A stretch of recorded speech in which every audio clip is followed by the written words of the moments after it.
पितृपक्ष में ब्राह्मणों को न परोसे ये चीजें। पितृपक्ष में ब्राह्मणों को क्या खिला सकते हैं, आइए जानते हैं। पितृपक्ष में ब्राह्मणों को करा रहे हैं भोजन तो गलती से भी न परोसे ये दो सब्जियां। रुष्ट होकर पितृ जा सकते हैं वापस।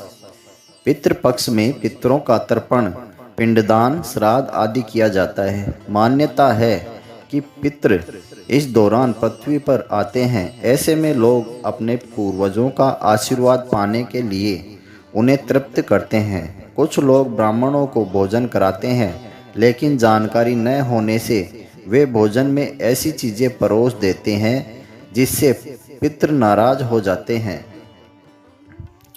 इन दिनों पितृपक्ष चल रहा है। 17 सितंबर से शुरू हुआ पितृपक्ष 2 अक्टूबर को समाप्त हो जाएगा।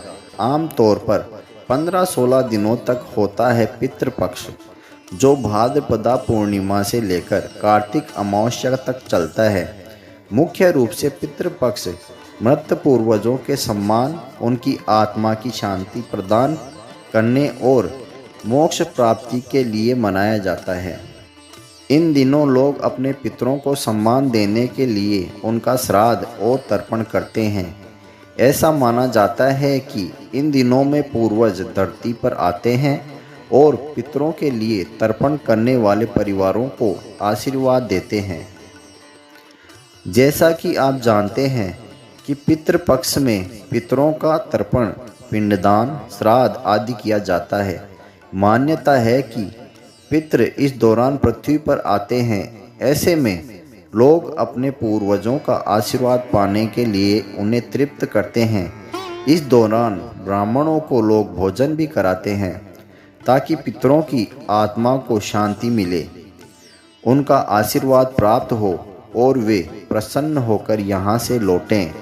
मान्यता है कि पितृपक्ष में ब्राह्मणों को भोजन कराने से शुभ होता है, लेकिन भोजन में क्या देना चाहिए, इस बात का खास ख्याल रखना जरूरी होता है। इस दौरान कुछ चीज़ों को भूलकर भी उनकी थाली में नहीं परोसनी चाहिए। खासकर 2 तरह की सब्जियां तो बिल्कुल भी नहीं खिलानी चाहिए। पितृपक्ष में कौन सी सब्जी नहीं खिलानी चाहिए, आइए जानते हैं। पितृपक्ष में यदि आप ब्राह्मणों को भोजन नहीं कराते हैं तो यह अधूरा माना जाता है। ऐसे में श्राद्ध भी पूरा नहीं होता है। ऐसी मान्यता है कि जब आप श्राद्ध के दौरान ब्राह्मणों को भोजन कराते हैं तो वह सीधा पितरों तक पहुंचता है। आप भी ब्राह्मणों को भोजन कराने का सोच रहे हैं तो सब्जी खरीदते समय पत्ता गोभी और कुमड़ा की सब्जी ना खरीदें और ना ही पकाएं। कुमड़ा को कोहड़ा, कद्दू, पेठा, ऐसगाड़ आदि भी कहते हैं।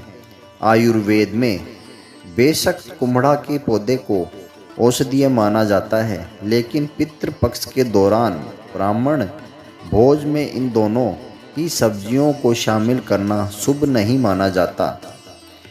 इन सब्जियों को पितृ ग्रहण नहीं करते, वे नाराज होकर वापस लौट सकते हैं। ऐसे में श्राद्ध कर्म के दौरान उन्हें खाने या खिलाने से बचना ही चाहिए। पितृपक्ष में ब्राह्मणों को क्या खिला सकते हैं? ब्राह्मणों को भोजन कराएं तो उड़द की दाल, गाय के दूध से बनी खीर, तोरई की सब्जी आदि खिला सकते हैं। इसके अलावा अन्य मिठाइयाँ भी पितरों को खिला सकते हैं। पितृपक्ष में पितरों को भोग लगाने के लिए चारकोल, जिसे हम कोयला कहते हैं, और गाय के गोबर से बने गरिंडे, इनको जलाकर उस पे जोत ली जाती है।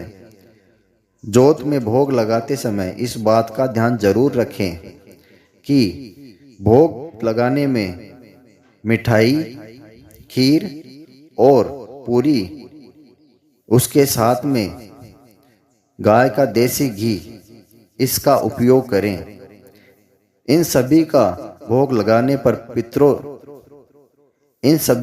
भोग लगाने से पितृ बहुत खुश होते हैं और घर में सुख, शांति, समृद्धि और अपार धन दौलत प्राप्त होती है।